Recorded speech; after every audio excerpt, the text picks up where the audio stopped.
Le grand entretien aujourd'hui avec une personnalité du monde de la recherche, du monde universitaire. J'accueille El Moud. Bonjour Bonjour. El Moud, vous êtes le président, alors je vais être précis parce que c'est Oui. très très important de l'être, président de l'université Paris Sciences et Lettres. Exact. Auparavant, vous avez présidé Dauphine, PSL. Voilà. Aujourd'hui, vous dirigez, on va en parler, cette très belle institution, classée 34e au classement de Shanghai, ce qui veut dire que ça pèse et que la France est toujours là. Votre dernier livre, alors vous avez écrit beaucoup de livres, vous êtes économiste, Voilà. spécialiste des enjeux de migration, d'immigration, on y reviendra peut-être. D'abord de réindustrialisation et de relocalisation industrielle. Votre dernier livre, en tout cas, il est plus personnel. Ouais, Le prénom, esquisse pour une auto-histoire de l'immigration algérienne, sortie au Seuil, où vous parlez de votre vie, de votre parcours. Vous êtes l'incarnation de quoi? De la méritocratie républicaine? Alors justement, je ne parle pas de méritocratie, je dis que mon parcours n'a rien d'exceptionnel. En réalité, je suis descendant d'immigrés, je suis arrivé en France à l'âge de 10 ans, d'un petit village de Kabylie, d'Algérie. Je raconte un peu cette histoire collective, cette histoire individuelle et collective. Donc le prénom, c'est un prétexte à raconter cette histoire. Et surtout, j'insiste sur le fait qu'on transporte avec soi, quand on a émigré, des valeurs, des injonctions de réussite scolaire, paternelle, parentale, familiale, tribale, et qu'on nous culte en général quand on parle de l'immigration. On prend les immigrés comme si ils n'existaient qu'à partir de leur arrivée et dans leur statut d'immigré. Or, ils ont une histoire. Et cette histoire que je raconte, que je transporte en moi, je la raconte collectivement. Et donc, je parle beaucoup des rencontres, d'ailleurs, que je fais, que ce soit en France après mon arrivée ou avant de mon départ. Voilà. Mais les injonctions, et on va parler évidemment de PSL et du tout le travail que vous faites en tant que président de cette structure incroyable qui regroupe des marques, de l'intelligence et du savoir, et on va y revenir, mais ces injonctions de réussite, quand vous aviez 10 ans, vous les aviez sur vos épaules en arrivant en France? Oui, avant d'arriver en France, disons que dans les villages de Kabylie, la première valeur, c'est le savoir. D'ailleurs, je cite dans ce livre Albert Camus, qui dans Chronique algérienne 1938-1958, traite de la misère en Kabylie et dit la chose suivante: les Kabyles réclament les écoles comme ils réclament le pain. Voilà, c'est quelque chose qui est absolument fondamental. Et donc, quelle que soit sa condition sociale, et la condition sociale était, durant la colonisation, tout à fait misérable, il faut bien le reconnaître, et en réalité, il y a cet aspect subjectif de porter une injonction de réussite, et mon père m'a donné cette injonction de réussite, de devenir quelqu'un, me disait-il quand j'avais 7 ans, et quand je lui demandais, ça voulait dire quoi, devenir quelqu'un, il m'a répondu, c'est quelqu'un qui apprend et qui transmet. Voilà. C'est exactement ce que vous avez fait. Et c'est ce que je fais. Absolument. Vous êtes devenu économiste avant de prendre des responsabilités. Professeur des universités, voilà. Économiste, absolument. Donc vous avez bien répondu à l'injonction qui vous était imposée quand vous aviez 5 ans ou 6 ans. Voilà, je l'ai transporté en moi, et on est très nombreux comme ça. Et ce que je dis aussi dans ce livre, c'est qu'au finalement, malheureusement, on réduit souvent l'immigration à ce qu'on appelle les queues de distribution statistique. En d'autres termes, des minorités. Alors, ça existe, il y a les délinquances dans les cités, qui sont dues à des phénomènes de désindustrialisation massive, et puis il y a les réussites des héros du foot. Mais entre les deux, la masse de gens qui, comme moi, réussissent grâce à l'école de la République, qui a vraiment fait son boulot. Malheureusement, on ne le cite pas suffisamment. Et simplement, ces personnes qui réussissent, qui dans le domaine de la recherche, qui dans le domaine de la médecine, qui dans le domaine de l'université, des banques, des industries, des journalistes, de plus en plus issus de l'immigration maghrébine, mais ne se sentent pas représentants d'une communauté, et donc indiquent simplement, ça indique simplement une réussite par l'école républicaine. Et c'est un peu masochiste de se focaliser sur les queues de distribution et des minorités qui posent problème ou qui sont héroïques. Entre le cliché et voilà. Exactement. Et alors qu'il y a une masse de gens qui réussissent grâce à l'école de la République. Et c'est mon cas. Voilà. C'est pour ça que je ne parle pas de méritocratie, parce que ça voudrait dire simplement que je serais l'exception qui confirmerait la règle. Or, on est très nombreux dans ce cas. Sauf que comme on travaille, on fait notre job. Vous m'invitez aujourd'hui comme président d'université. Comme d'invisibilité de la réussite. Voilà, exactement. Et par contre, c'est très visible d'aller s'intéresser à l'islamisme, aux dealers, ou bien aux footballeurs qui marquent des buts, qui font gagner la France. Et heureusement, des Zidane en particulier, qui habitent comme moi. C'est exact. On va parler avec vous quand même dans votre parcours et de vos fonctions de président de l'Université Paris Sciences et Lettres. Conseiller scientifique, ça vous l'avez été au commissariat général du plan, au service du Premier ministre, avec France Stratégie, consultant auprès de l'OCDE. C'est juste pour finir et régler le débat des injonctions et de votre réussite. Elle est complète, elle est totale. Aujourd'hui, vous présidez l'Université Paris Sciences et Lettres. Alors, pour ceux qui veulent y voir un peu plus clair, cet après-midi, vous quittez l'émission et vous allez avoir combien d'écoles autour de vous dans le directoire? Le directoire de l'Université Paris Sciences et Lettres, c'est 11 institutions, c'est-à-dire l'école normale supérieure, l'école des mines, l'école de chimie et de physique-chimie de Paris, les chimie ParisTech, PSL, le Collège de France, l'Institut Curie, l'Observatoire de Paris, je vais en oublier, je m'excuse auprès de mes collègues que je L'INRIA. Et puis 3 organismes nationaux de recherche, l'INRIA, l'INSERM pour la santé et le CNRS. Le CNRS qui est très présent à PSL. Mais vous vous sentez aujourd'hui comme un homme politique qui serait un peu le président face à ses ministres? Est-ce qu'il y a beaucoup de politique? Comment on fait aussi pour imposer et créer une synergie avec des marques aussi identifiées? Alors, en réalité, la chance que nous avons, qui est merveilleuse, c'est que toutes ces institutions prestigieuses sont complémentaires les unes des autres du point de vue des disciplines.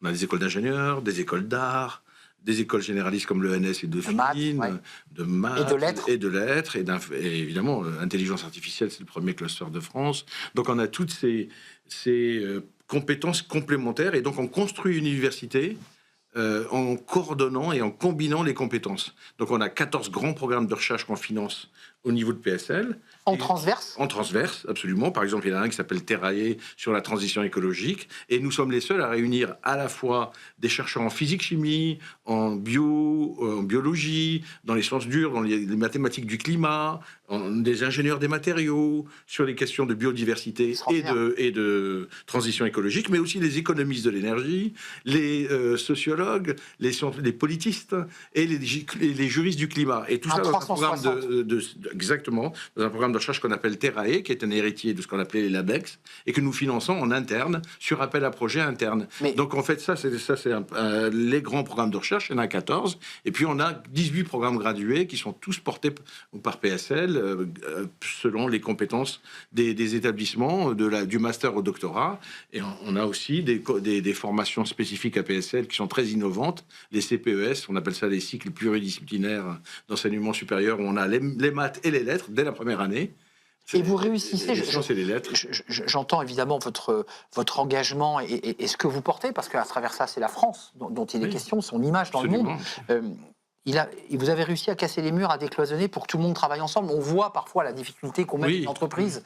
Là, vous réussissez quelque chose. Parce qu'en fait, l'écosystème de PSL est très particulier. Il est spécifique, il est souple. On n'a pas besoin de fusionner.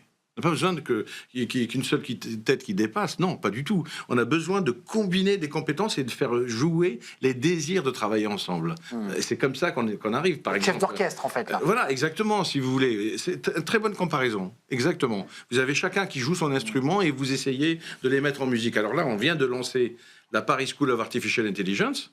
Évidemment, PSL porte ça, l'université PSL, mais les fondamentaux des compétences sont en IA et en mathématiques sont à Dauphine, à l'ENS, rue d'Ulm, et aux mines, et puis aussi dans d'autres établissements. Donc, grâce à ce cluster IA que nous avons gagné dans l'appel à projet France 2030, on est le premier cluster d'intelligence artificielle, nous lançons la Paris School of Artificial Intelligence au niveau de PSL, grâce à la combinaison de ces compétences. Donc on n'a pas besoin de fusionner, il suffit simplement de bien combiner les compétences et que chacun puisse s'y retrouver. Vous n'êtes pas le PDG d'une entreprise de 14 entreprises. Non, pas du tout, on travaille ensemble. Tout le monde travaille ensemble. Nous collaborons, nous montons des projets en commun et il faut du consensus pour faire fonctionner une université comme ça. Vous n'imposez pas, vous n'êtes pas un PDG en effet. Vous avez besoin de trouver des consensus, des compromis qui font que ça puisse marcher. J'allais le dire, consensus et compromis. Mood, quand même 34e rang au classement Shanghai. Les Français qui écoutent ça aux informations générales, ils se lèvent le matin, on entend PSL 34e rang au classement de Shanghai, on se dit c'est pas mal. Il se base sur quoi? Comment vous êtes arrivé 34e mais pas 12e? D'abord, avant, il n'y avait aucune université française qui apparaissait dans les classements internationaux. Depuis la mise en place de ces clusters, de ces combinaisons, on a Saclay qui est classé, on a Paris Sciences et Lettres, Université Paris Sciences et Lettres qui est classée aussi dans les 34e ou 30 premiers mondiaux selon les classements. Et on est arrivé parce que simplement, ça comptabilise les publications, plus de 9000 publications.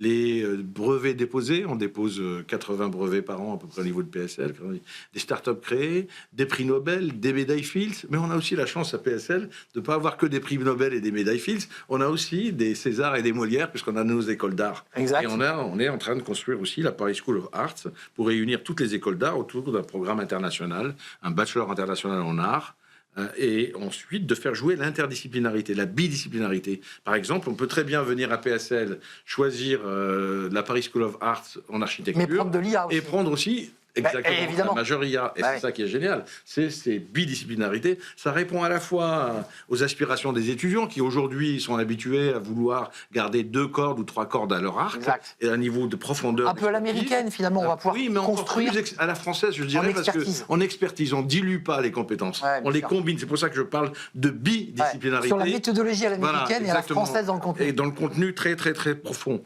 Et donc, c'est pour ça qu'on fait des bidisciplinarités, des doubles licences sur intelligence artificielle, des organisations qu'on a lancées à Dauphine en 2022, etc. Donc c'est ça l'idée de base. Et en doctorat aussi, on combine les compétences, on les dilue pas, on marie expertise, profondeur et combinaison des disciplines. Un mot, et ça c'est un sujet que vous avez adressé dans un livre qui s'appelle L'immigration en France, mythe et réalité chez Fayard. On a commencé notre émission en parlant de ce sujet, votre injonction du rapport à l'immigration, et qu'est-ce qu'on doit être quand on est immigré. Nos talents, la France, elle les accueille, les talents venus de l'étranger, ou pas? Parce qu'on a quand même un grand débat sur l'immigration, on a un grand débat sur on ferme, on ouvre nos portes. Comment on fait là pour accueillir des talents? Et on doit faire des progrès, parce que je ne vous cache pas que nous nous positionnons moins bien que certains autres pays de l'OCDE. Quand en 2023, il y a eu cette réforme, cette loi sur l'immigration, et on a mis les étudiants dedans pour arrêter, c'était un peu contre-productif. Vous savez que les avantages technologiques des États-Unis reposent majoritairement sur leur capacité à puiser dans les compétences mondiales. Alors, ils sont en train de se tirer un peu une balle dans le pied en ce moment, mais n'empêche que les taux de rétention, ce que nous appelons les taux de rétention, c'est bien documenté par un rapport de l'OCDE, de la division migration internationale de l'OCDE. Eh bien, c'est la part des diplômés internationaux des universités américaines. Il y en a 75% qui restent aux États-Unis après leur diplôme. Donc ils continuent. Donc ils vont créer de la valeur et de la richesse, etc. Ah ouais. Et ensuite, éventuellement, ils peuvent repartir 5 ans ou 10 ans plus tard dans leur pays. C'est comme ça que Bangalore s'est fait avec l'Inde.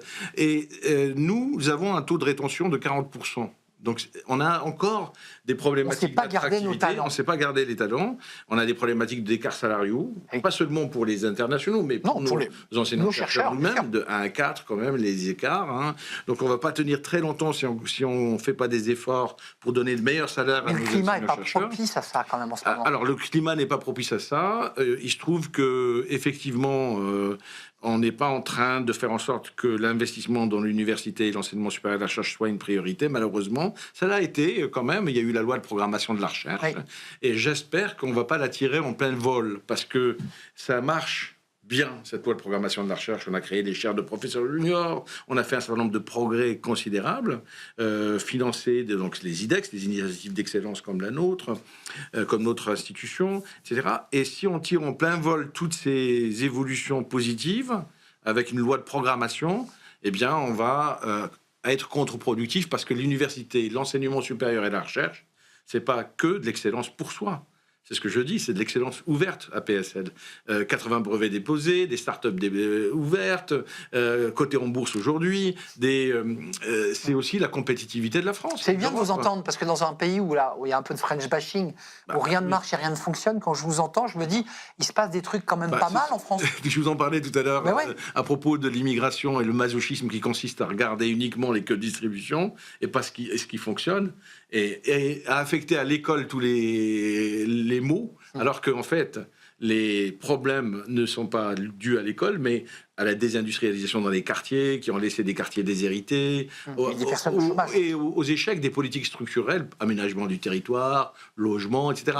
Et en fait, on focalise sur l'école comme si c'était elle qui était responsable de tout. Non, l'école, elle a résisté à tous ces chocs, elle est restée debout. en dépit de tous les chocs qu'elle a subis. Et en revanche, il faut faire un travail de réparation là où il le faut, en particulier dans l'environnement de l'école, dans les quartiers, etc. Bien sûr. Et donc, il ne faut pas confondre les symptômes et les origines des symptômes. Malheureusement, la cause et les conséquences. Exactement. Merci. Et on affecte trop souvent les causes à des mauvaises... Merci, les conséquences à des mauvaises causes. Merci, monsieur El Mouhoud. Merci beaucoup. Merci d'être venu nous rendre visite. Votre temps est précieux. Président de l'Université Paris Sciences et Lettres, 34e rang à Shanghai, avec votre directoire, c'est-à-dire tous vos directeurs autour de la table, pour continuer à donner de la lumière et créer cette lumière française, parce que c'est aussi ça. Exactement, ça rayonne. Ça rayonne. Et puis votre livre, parce que celui-ci, il a été écrit avec votre cœur. Voilà. Le prénom, esquisse pour une auto-histoire de l'immigration algérienne. Lisez ce livre, parce que ça vous raconte aussi. C'est du singulier à l'universel. Exactement, exactement. Et d'ailleurs, des retours que j'ai, c'est que beaucoup de gens se retrouvent dans cette histoire. Vous racontez à travers vous, c'est l'histoire de milliers de Français, pour ne pas dire de millions de Français. Merci de nous avoir rendu visite. Merci pour votre invitation. On tourne une page, c'est tout de suite Fenêtre sur l'emploi. J'accueille mon invité.